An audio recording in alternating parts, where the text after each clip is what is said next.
তো মিষ্টি এই যে সাইকেলটা, ও মানে প্যাডেলটা এখন করতে পারে না, আর প্যাডেল করতে গেলে তো যথেষ্ট জোর লাগে, সেটা এখনো পারে না।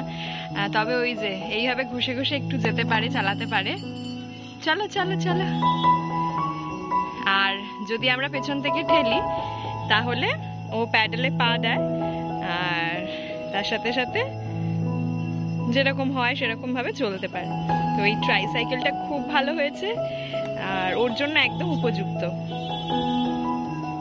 কি হলো কি হলো, আবার নামছো কেন? বসো, চালাও। হচ্ছে না? এই তো হচ্ছে তো।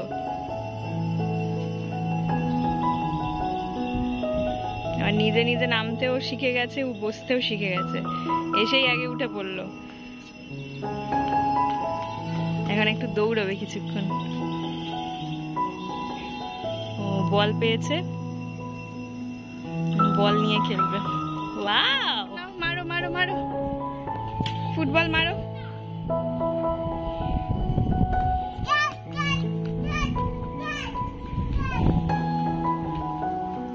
যা যা যা, পা দিয়ে মারো, পা দিয়ে। কেন? পা দিয়ে মারো।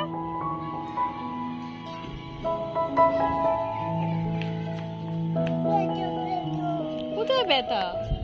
হাট।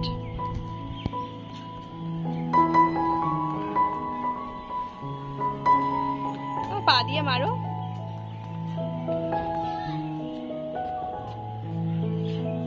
প্যাডেলে পা দাও, প্যাডেলে পা দাও, প্যাডেলে।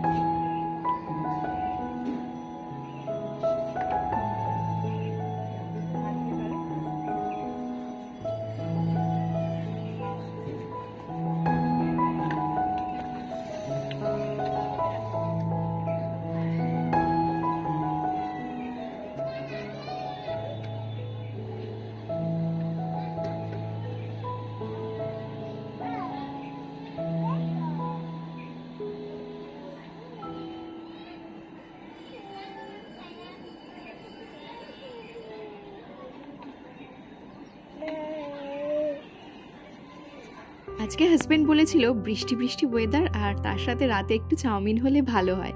তো আমারও অনেক দিন ধরে চাউমিন খেতে ইচ্ছা করছে, আর বাইরে যে পরিমাণ বৃষ্টি হচ্ছে সেই জন্য আমি এখানে সাউন্ডটাও দিতে পারলাম না। এত বৃষ্টি হচ্ছে যে আমি ভয়েস ওভার করলে কিচ্ছু শোনা যাবে না। আর মাঝে মধ্যে বৃষ্টিটা এত পরিমাণ জোরে হচ্ছে যে সত্যি কথা ভয় লেগে যাচ্ছে, এবং তার সাথে সাথে জোরে বৃষ্টি, ঝড় সব কিছুই রয়েছে, এবং বাজ পড়া তো রয়েইছে।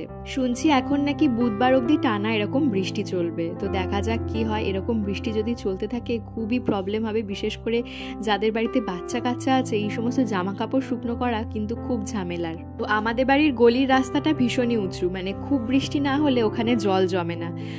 আর যখন জল জমেছে ভাবতে হবে যে চারপাশে মোটামুটি অনেক জায়গাতেই বন্যা হয়ে গেছে। আর আমাদের বাড়ির সামনে দিয়ে যেহেতু কল্যাণী রোড যাচ্ছে, সেজন্য কাজ চলছে বলে ম্যাক্সিমাম ওই ড্রেনেজ সিস্টেমগুলো বন্ধ করেছে বলে তাই জন্যই একটু জল জমেছে। না হলে আমাদের বাড়ির সামনে আমি বিয়ে হয়ে আসা পর্যন্ত খুব একটা জল জমতে কোনো বছর দেখি না। তবে একদিকে জল জমেছে খুব ভালোই হয়েছে, মিষ্টিকে নিয়ে জলে নৌকা ছাড়া গেছে, আর ও বেশ এনজয় করেছে ব্যাপারটা। আর কয়েকদিন ধরে happy to you, cake cake এইগুলো বলে চলেছে, কিন্তু ম্যাডাম এতটুকুও কেক নিজের মুখে তোলে না।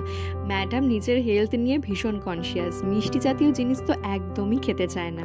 যদি কেউ চকলেট দিয়ে যায় সেই চকলেট আমাকে খেতে হয়, ওর জন্য যদি এই ধরনের কোনো মিষ্টি জাতীয় মানে ওর কথাতে যদি আনা হয় তাহলে সেগুলো আমাকেই খেতে হয়, আর আমার ওয়েট গেইন হয়ে যায়। বাড়িতে কেউ আসলেই তো মিষ্টির জন্য চকলেট নিয়ে আসে, তখন সেই চকলেটগুলো কি করব, আমি খেয়ে নিই। চলুন মিষ্টির সাথে একটু নৌকা ভাসাই, আর তার সাথে সাথে আপনারাও কমেন্ট করতে ভুলবেন না যে আপনারাও এই বর্ষায় যদি আপনাদের বাড়ির সামনে জল জমে থাকে তাহলে বাচ্চাদেরকে নিয়ে নৌকা ভাসিয়েছেন কিনা।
পরের দিন সকাল থেকে আবারও ব্লগটা শুরু করেছিলাম। ভাবতেই পারিনি যে পরের দিন সকালটা এরকম রৌদ্রোজ্জ্বল হবে। সারা বাড়িতে জামা কাপড় মেলা ছিল, তবে জামা কাপড়গুলো যখন আমি এই যে বর্ষাকাল পরে তখনই ওয়াশিং মেশিনে কাচার পরে ড্রেন স্পাইন করে দিই। ইভেন মিষ্টির জামা কাপড়গুলো তো আমি হাতেই কাচি, সেগুলো ওয়াশিং মেশিনে আলাদাভাবে দিয়ে ওই সিস্টেমটা করে দিই, যাতে কি হয় একদম 95% মতন শুকনো হয়ে যায়। আর যদি এরকম রোদ থাকে তাহলে অ্যাটলিস্ট 5 মিনিট রোদ দিলেই সব জামা কাপড় একদম শুকনো।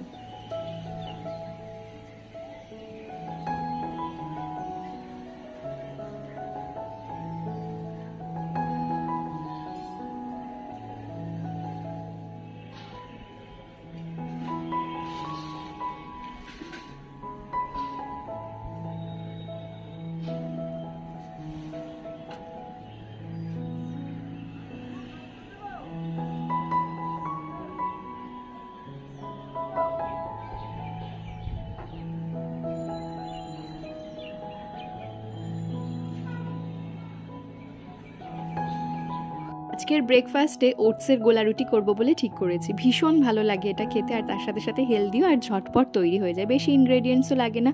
যেরকম ওটস আমি গুঁড়ো করে নিয়েছি, তার মধ্যে দিয়েছি সামান্য আটা। যেরকম যদি 80% ওটস নিই তাহলে 20% মতন আটা দিয়েছি। তার মধ্যে দিয়ে দিয়েছি স্বাদ মতন একটু গুড়, একটু যেরকম আপনারা মিষ্টি খাবেন সেই অনুযায়ী দেবেন। আমরা খুব বেশি মিষ্টি কিরকিরে খাই না, অল্প মিষ্টি খাই, সেজন্য অল্পই দিয়েছি গুড়টা।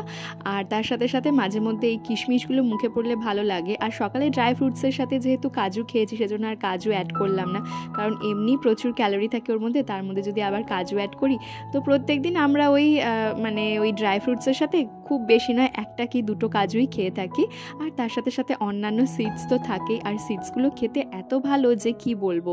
আপনারা ডেফিনেটলি যদি ড্রাই ফ্রুটস প্রত্যেক দিন খেয়ে থাকেন তাহলে ওই সানফ্লাওয়ার সিড, আপনারা আগের দিন অনেকেই আমাকে বলেছেন কমেন্ট সেকশানে যে মধুরিমা ওটাকে সানফ্লাওয়ার সিড বলে, আমার সত্যি জানা ছিল না। ওই সাদা রঙের সিডগুলো সানফ্লাওয়ার সিড, আর তার সাথে সাথে পামকিন সিড একসাথে খেতে যে কি ভালো লাগে যে কি বলবো। আর তার সাথে একটু কিশমিশ, খেজুর, আঞ্জির এগুলোও খেতে পারেন। তো এই যে আমাদের এখানে ওটসের গোলা রুটি তৈরি। তো অনেকটা গোলা আমি করেছি, বেশ 4-5টা মতন গোলা রুটি তৈরি হবে। মিষ্টিও কিন্তু একটু একটু করে খাবে, তবে মিষ্টিকে যদি পুরোটাই এটা মেন ফুড আমি করে দিই তাহলে ও খেতে চাইবে না, কারণ গোলা রুটি তো মিষ্টি হলেও যে আগেই বললাম খুব একটা মিষ্টি জাতীয় খাবার ও খেতে চায়, সেজন্য আমাদের প্লেট থেকেই ও একটু খেয়ে নেবে। তো তার আগে ও যেহেতু এই ঘুম থেকে উঠলো, ব্রাশ করলো, ওকে একটু জল খেতে দিয়েছি। জল খাওয়ার পরে 2টো কাজু, কিশমিশ আর আঞ্জিরটাও খেতে পারে না, আঞ্জিরটা আমি ওই সেরেলাকের সাথেই কখনো কখনো দিই।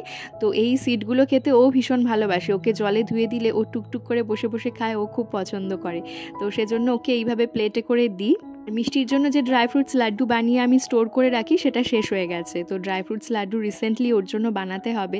তো যাই হোক, আপাতত ওকে এইভাবেই দিচ্ছি এখন। আপনারা অনেকেই আমার কাছ থেকে লোটে মাছের রেসিপিটা জানতে চেয়েছিলেন। লোটে মাছটা সাধারণত মিষ্টির জন্য মমই করে থাকে, আর মমের থেকে আমিও শিখে নিয়েছি, মাঝে মধ্যে আমিও করে থাকি। তো আজকে আপনাদের সঙ্গে রেসিপিটা ডেফিনেটলি শেয়ার করে দেবো, তবে ভিডিওতে দেখাতে পারলাম না, আমি মুখেই বলে দেবো, তার কারণ মমই আজকে মিষ্টির জন্য লোটে মাছের রেসিপিটা রেডি করেছে।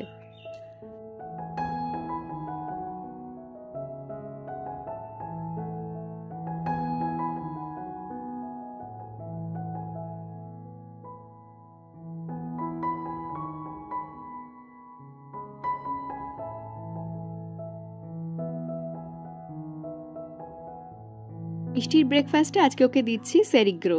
তো তার আগে প্রত্যেক দিনই ওর জন্য যখন সেরিগ্রো বানানোর জন্য গরম জল করি তার মধ্যে আমি 2-1টা কেশর দিয়ে দিই। আজকে একটু 3-4টে মতন দিচ্ছি।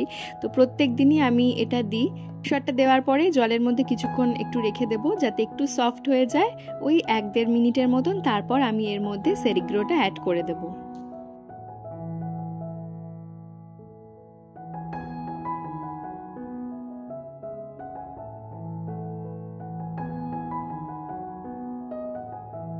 এই যে এখন হচ্ছে খেলার টাইম, দুজনে মিলে এখন খেলছে। মিষ্টির সাইকেলে মিষ্টি ওই যে পেছনে বসেছে আর ওর চর্দি ভাই চালাচ্ছে।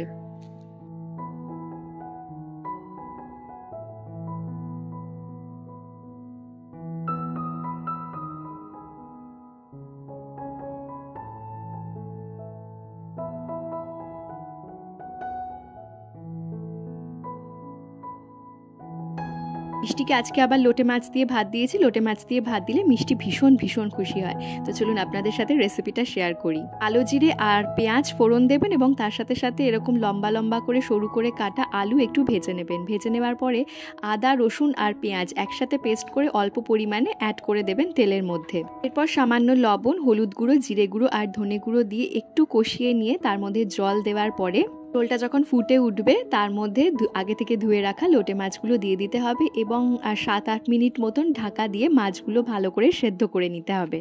চাইলে যখন মশলাটা কষাবেন তার মধ্যে টমেটো অ্যাড করতে পারেন। আর যদি সবশেষে একটু ধনেপাতা দিতে চান তাহলে একটু কোচানো ধনেপাতাও সবশেষে অ্যাড করে দিতে পারেন যদি বাচ্চা খেতে ভালোবাসে।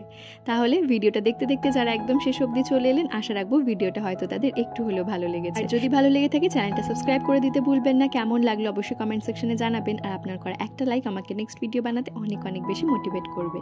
তাহলে আজকের ভিডিওটা এখানেই শেষ করছি। ফিরবো নতুন ভিডিও নিয়ে। ভালো থাকবেন, সুস্থ থাকবেন। ধন্যবাদ।